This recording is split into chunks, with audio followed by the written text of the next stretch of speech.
आकाशवाणी मुंबई.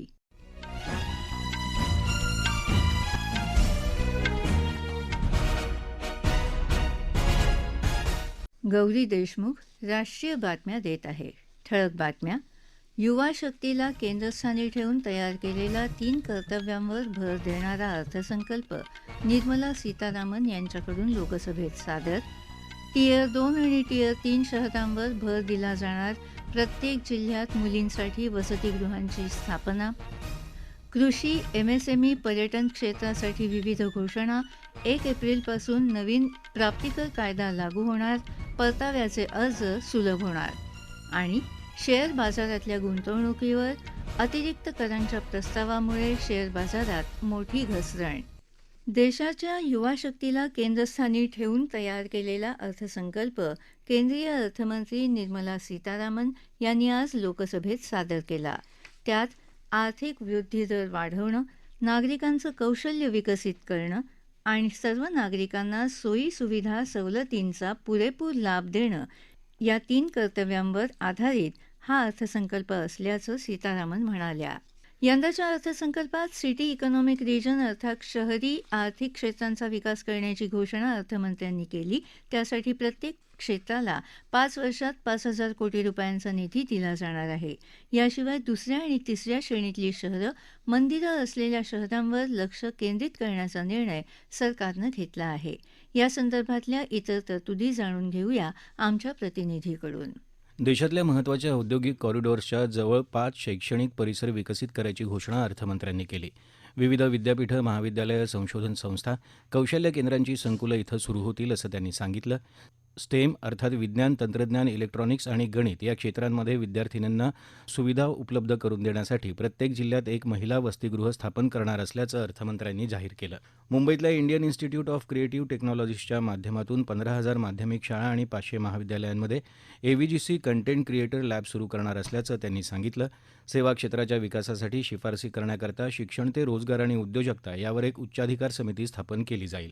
ज्येष्ठ नागरिकांना आरोग्य सुविधा पुरवणाऱ्यांना योग तसंच वैद्यकीय उपकरणं वापरण्याचं प्रशिक्षण देऊन येत्या काळात अशा 1.5 लाख काळजीवाहकांना प्रशिक्षित करायचं ध्येय असल्याचं त्यांनी सांगितलं.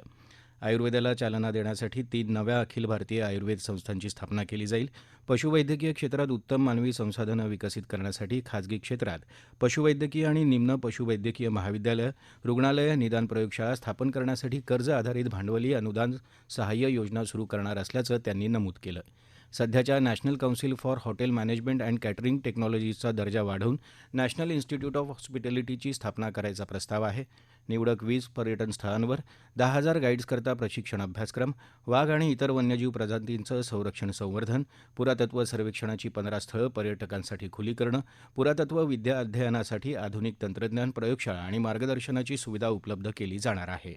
आगामी आर्थिक वर्षापासून देशात नवीन प्राप्तिकर कायदा लागू होणार आहे. त्यात प्राप्तिकराचे नियम आणि परताव्याचे अर्ज सुलभ केले असून लवकरच ते उपलब्ध होतील. सर्वसामान्य नागरिकांना सुलभरित्या भरता येतील अशा रीतीने हे अर्ज तयार केल्याची माहिती सीतारामन यांनी दिली.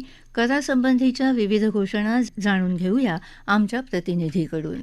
ITR 1 आणि ITR 2 हे अर्ज भरणाऱ्यांना 31 जुलैपर्यंतच हे अर्ज भरावे लागतील. इतरांना मात्र 31 ऑगस्टपर्यंत मुदत वाढवून मिळणार आहे. सुधारित आयकर विवरणपत्र आता नाममात्र शुल्क भरून 31 डिसेंबर ऐवजी 31 मार्चपर्यंत भरता येईल. शेअर बाजारात गुंतवणूक असणाऱ्यांना आता डिपॉझिटरीकडे एकदाच 15G किंवा 15H अर्ज भरता येणार. हाच अर्ज गुंतवणूक केलेल्या सर्व कंपन्यांना पुरवला जाईल. याशिवाय TCS, TDS यातही काही सुधारणांची घोषणा आजच्या अर्थसंकल्पात झाली. तसंच करचोरीच्या काही प्रकरणांमध्ये दंड भरून नागरिकांना मुक्त होता येणार आहे. सहकारी संस्था, माहिती तंत्रज्ञान कंपन्या, डेटा सेंटर स्थापन करणाऱ्या कंपन्यांना आयकरात सवलत जाहीर झाली आहे. देशातल्या बँकिंग क्षेत्राचा आढावा घेण्यासाठी आणि विकसित भारताच्या दृष्टीने त्यांना सक्षम करण्यासाठी उच्चस्तरीय समितीची घोषणा अर्थमंत्र्यांनी आज केली. याशिवाय PFC आणि REC या सरकारी बिगर बँकिंग वित्तीय संस्थांची पुनर्रचना केली जाणार आहे. परकीय चलन व्यवस्थापनांच्या नियमांचा आढावा घेण्याची घोषणाही त्यांनी केली. रोखे बाजारात सुधारणा. 1,000 कोटी रुपयांपेक्षा अधिक रकमेचे रोखे आणणाऱ्या महापालिकांना 100 कोटी रुपयांचा निधीही सवलती केंद्र सरकार देणार आहे. शेअर बाजारातल्या फ्युचर आणि ऑप्शन्स व्यवहार करणाऱ्यांना आता पूर्वीपेक्षा अधिक व्याज दरानं कर द्यावा लागेल. फ्युचरसाठी हा कर 2% वरून 5% इतका झाला आहे, तर ऑप्शन्ससाठी हा कर सध्या 1% वरून 15% इतका होणार आहे. सर्व प्रकारची समभाग पुनर्खरेदीतून मिळणारा नफा आता कॅपिटल गेन म्हणून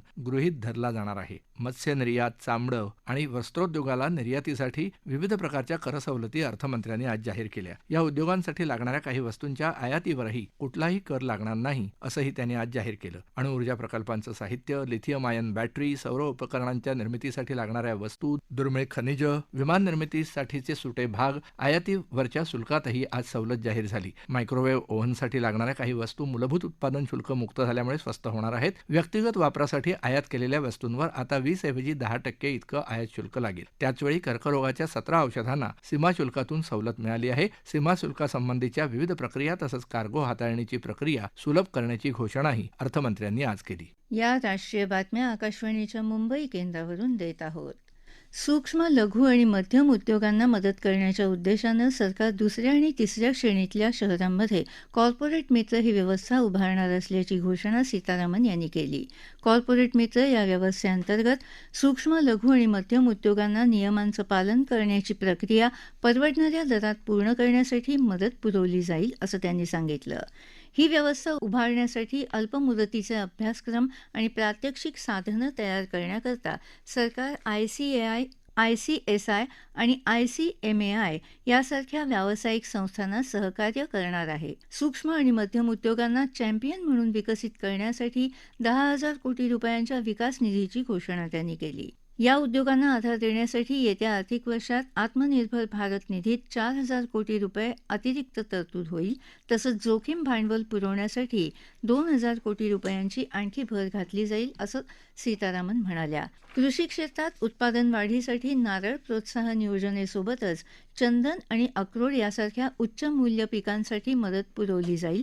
चंदनाच्या परिसंस्थेचं वैभव पुन्हा प्राप्त करण्यासाठी केंद्र सरकार राज्यांबरोबर भागीदारीत काम करेल, असं सीतारामन म्हणाल्या. पशुधन शेतकरी उत्पादक संघटनांना प्रोत्साहन देण्यासाठी पत संलग्न अनुदान कार्यक्रमाचा प्रस्ताव त्यांनी मांडला. पुढच्या 5 वर्षात बायोफार्मा शक्ती कार्यक्रमासाठी 10,000 कोटी रुपयांची तरतूद आणि 5 प्रादेशिक वैद्य केंद्र स्थापन करण्यासाठी राज्यांना मदत करण्याची योजना सुरू केली जाईल, अशी घोषणा त्यांनी केली. महिलांना अर्थसहाय्य पुरवण्यासाठी समूहाच्या मालकीच्या स्वयंसहाय्यता स्वयं उद्योजकता अर्थात शी मार्टची स्थापना करण्याची घोषणा त्यांनी केली.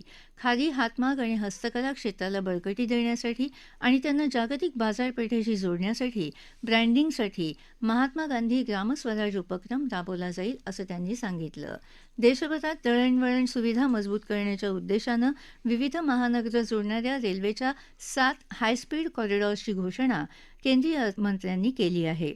मुंबई पुणे, पुणे हैदराबाद, हैदराबाद बंगळुरू, हैदराबाद चेन्नई आणि चेन्नई बंगळुरू तसंच दिल्ली वाराणसी आणि वाराणसी सिलिगुडी या मार्गांचा त्यात समावेश आहे.